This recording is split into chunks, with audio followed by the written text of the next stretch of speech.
Hello to all you beautiful people of the internet. Welcome to another character profile, and today we're going to be looking at Shane Walsh. I might decide to do another character later, but for now I'm just thinking of doing just Shane Walsh. He is male, his hair is black, he is 25. Before the apocalypse, he was a police officer, and after the apocalypse, he was the former leader of the Atlanta camp group. So before the apocalypse, Shane was born in 1978. He and Rick were stuck in a firefight with an escaped convict called Reggie. Let me know if you want me to cover him. But both debating how to deal with the situation. Rick unfortunately ended up getting shot in the incident, and with Shane taking care of the convict. After the apocalypse, while Rick survived, he was left in a coma, and it is then the dead started rising. With the population being ordered into the major cities by the government, Shane, seeing the crisis worsen, accompanied Rick's wife, Lori, and her son, Carl, to Atlanta to find shelter. Shane proved instrumental in getting the two to Atlanta. As they neared the city, Lori became depressed over Rick's assumed death, and the fact that they essentially abandoned Rick in their town's hospital. Shane, however, comforted Lori, and the two became closer. Eventually, Lori was so desperate for closeness that she had a passionate night with Shane on the highway to Atlanta, something Shane had wanted for a long time. Afterward, Shane assumed the two were now lovers in a relationship and asked Lori, assuming the crisis would end soon, if she would tell Rick about their relationship if Rick was still alive. Lori, however, confessed she didn't know. Unbeknownst to the two of them, Shane had impregnated Lori, being that she is revealed to be pregnant not long after Rick's return. The three, unable to enter the zombie-ridden city of Atlanta, settled up in its outskirts and joined up with Dale and the survivor group he had formed.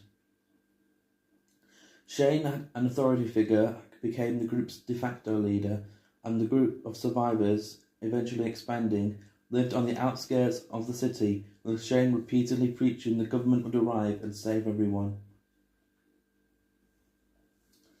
In the volume Days Gone By, when Rick eventually arrives and joins the group, Shane comes up to greet Rick. Rick is happy to see him, and Lori says that Shane helped her and Carl escape the city. Atlanta. Shane then shows Rick around the camp and introduces everyone.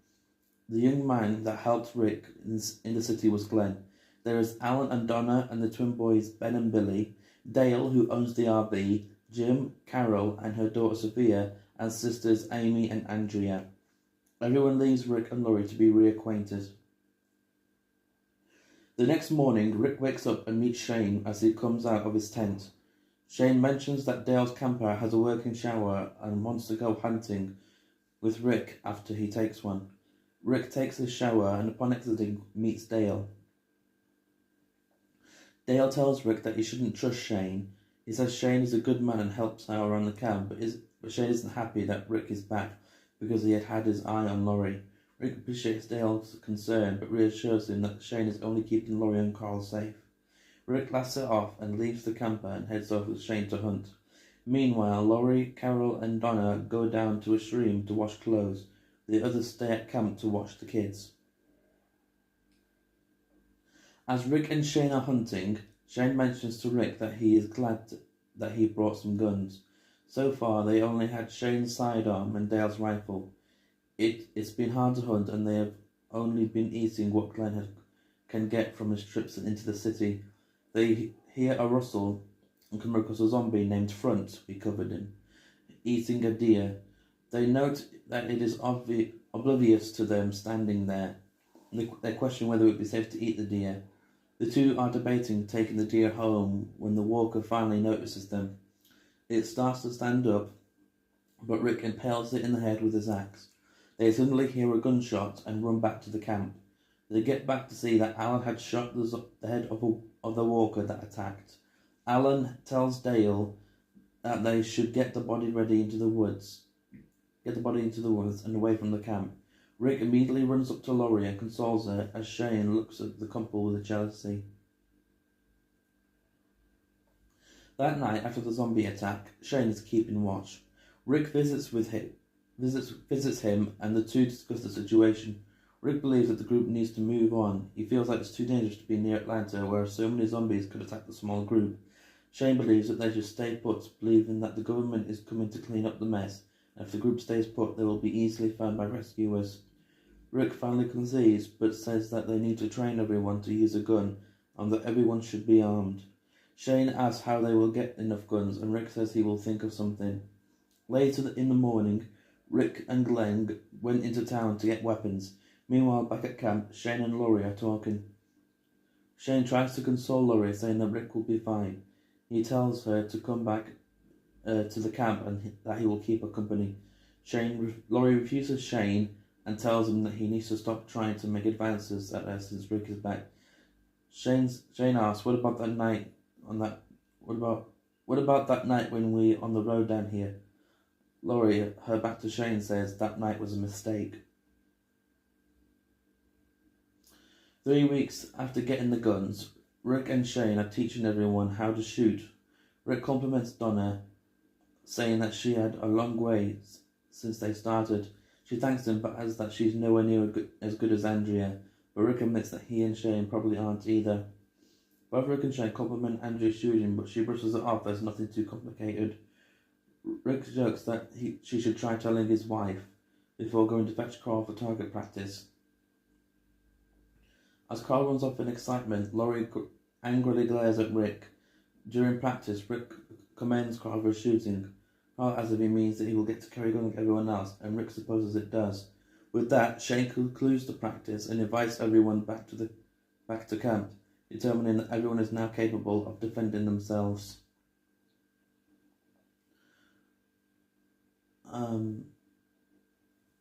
Sorry, 1 minute. As the group heads back, Dale complains about the distance of the range to the camp, but Shane points out that it's better than attracting a pack of zombies to the camp with their shots. A couple of days later, Rick, Shane and Dale go to get firewood. Rick mentions how Donna keeps complaining about Andrea and Amy sleeping with Dale in the camper, to which Dale adds that Donna hasn't shown any gratitude to him for saving her life. Rick jokes that Dale has earned the right to the company of two pretty young women, since they've been screwed without camping equipment. Dale stresses that nothing is going on and admits that he is too old for such adventures anyway. He explains that the two simply keep things clean and give him some comfort since his wife passed away a couple of months ago. Rick assures him that he doesn't have to explain himself to them and dismisses Donna as just an old housewife who doesn't have soap operas to keep her small mind occupied. After chopping wood for a while, Dale suggests that they head back to camp, believing it to be got enough for the cookout. Rick isn't so sure and says it'll probably get quite cold tonight. This prompts Shane to suddenly snap at Rick that he is tired of complaining, and he knows it's getting cold. He stresses that they're going to be fine and refuses to move the camp.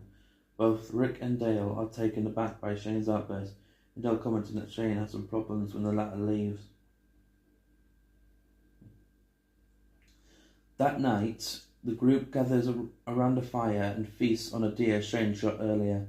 Rick praises Dale's camping equipment before asking the others what they did for the outbreak.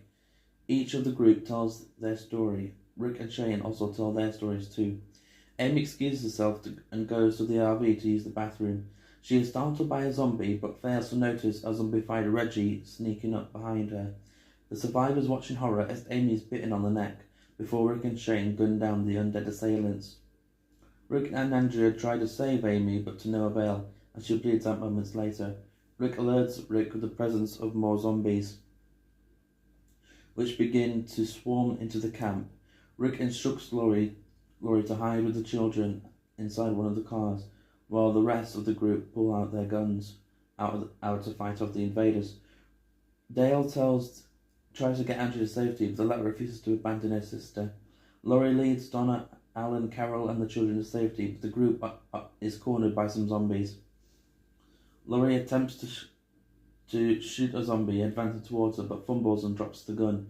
Before she is killed, Carl picks the gun up and shoots the zombie in the head. Carol's nearly bitten as well, but is saved by Glenn. As the group continued to fight, Jim grabbed a zombie and tumbles with it to the ground. He furiously beats it with the butt of his gun while yelling at it for killing his family until he is stopped by Shane. Once the attack is over, Andrea shoots Amy in the head to prevent her from turning into a zombie. Laurie apologizes to Rick for downing him. As they embrace, she is alarmed when she notices Jim has been bitten on the forearm, but later dismisses it as just a scratch. The next day after the undead attack, the survivors hold a funeral for Amy. Shane says he loved Amy because she always had something to say. Donna also says how Amy and her may have not gotten along, but she loved her. She states that she loves everyone and that everyone loved Amy especially.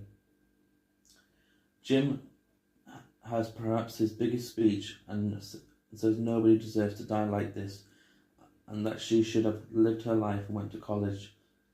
Rick and Dale also bring forth their sadness. While everyone leaves, Andrea is still crying over Amy's grave. Meanwhile, Rick, Carl and Shane go hunting, and Carl tells Rick that they don't need as much food because Amy is dead and Jim is too sick to eat. Shane yells at Rick that it wasn't his fault. Rick tells him that they should have left camp when they had a chance. Shane still thinks the army is going to save them. Carl is seen crying and runs off. Rick goes after him. Meanwhile, Dale is trying to cheer up Andrea, and Donna tells everyone Jim's request. They bring him to Atlanta and leave him under a tree where he tells them to leave him and that he will meet his family once again. They say their goodbyes and then depart. The following day, they wake up and Shane tells Rick to get ready to go hunting. Rick tells him to give him a couple of minutes to wake up and he'll be ready to go. Carl asks if he can go with them, to which Rick apologizes to Carl, saying not this time.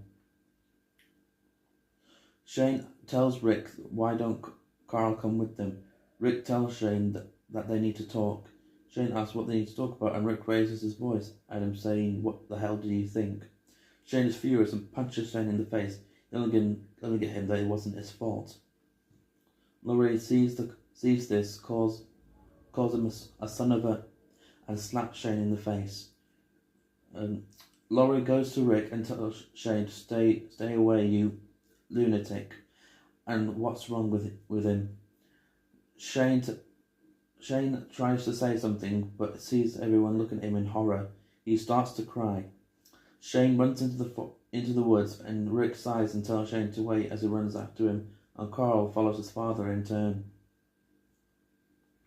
Rick catches up with Shane in the woods and yells at him to stop. Shane turns to face Rick with his gun raised at him, screaming at him that what he wants from him to rip the heart out of his chest. Rick is shocked and does not understand what Shane is talking about and asks him to be careful with the gun. Shane says go ahead and rip it out. He doesn't need it anymore and take it. Rick asks him to put the gun down, but Shane says that Rick did this to him and that he is nothing now. No friends, no family, no respect, no life in this damn world. He has nothing here. Shane thought that he could hold out and wait until they were all rescued and everything would be fine. Rick tries to calm him down by saying that they still are.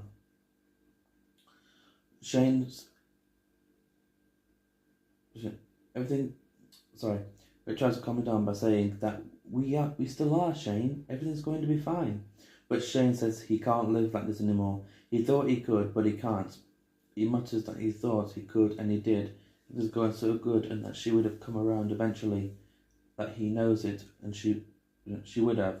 Rick is confused, and Shane says that everything was perfect until Rick came back. Shane loses his mind and points a gun at Rick. Rick tells him to stop this, but Shane says no, and this is the only way. That this was supposed to happen, that he weren't meant to come back, and he weren't meant to live. Rick begs him not to do this. Shane was about to shoot him when Carl shoots Shane in the neck. Shane dies, choking on his own blood. In the volume miles behind us, that was a long one, a flashback is shown with Laurie waiting outside the city where her parents are located. She is confronted by Shane and she confides in him about how horrible she feels leaving Rick in the city. After a short conversation, Laurie and Shane kiss, and Laurie asks that she needs him. The two of them end up having intercourse. In the present, the group buries Shane outside the camp, leaving Shane's police hat on his cross. Enraged over his actions, Laurie spits on Shane's grave, and Rick grieves Shane's descent into insanity and the loss of his best friend, telling Alan that if the current world could change a man like Shane so drastically, then we're in deeper than we thought. In the volume Safety Behind Us, after learning that everyone is infected, Rick returns to the Atlanta campsite. Sorry, I was short-circuiting there. He grabs a shovel. Rick goes to Shane's grave and digs him up. When a reanimated Shane sits up, Rick tells him that his suspicions about the virus have now been confirmed. Rick tells Shane that he is a good man and wonders if the situations would reverse, if Shane would come back to put him down or leave him to rot on the ground, still alive or whatever. Rick says that he has to put things right before shooting Shane in the head. He tells the now dead Shane that he has to get back and informs him that he won't be burying him again. And in the volume The Calm Before, Shane shows up for the last time, beginning with a flashback when the dead began to rise. Laurie and Shane are having intercourse in the grass at the side of the road. After they're done, Shane checks in on Carl. He informs Laurie that he is fine and she thanks him. They begin talking about Rick's situation and Shane says that everything will be fine. He says that when he wakes up, he'll go home and so will they. Shane asks her if they're going to tell him about them. Laurie starts to answer that she doesn't know.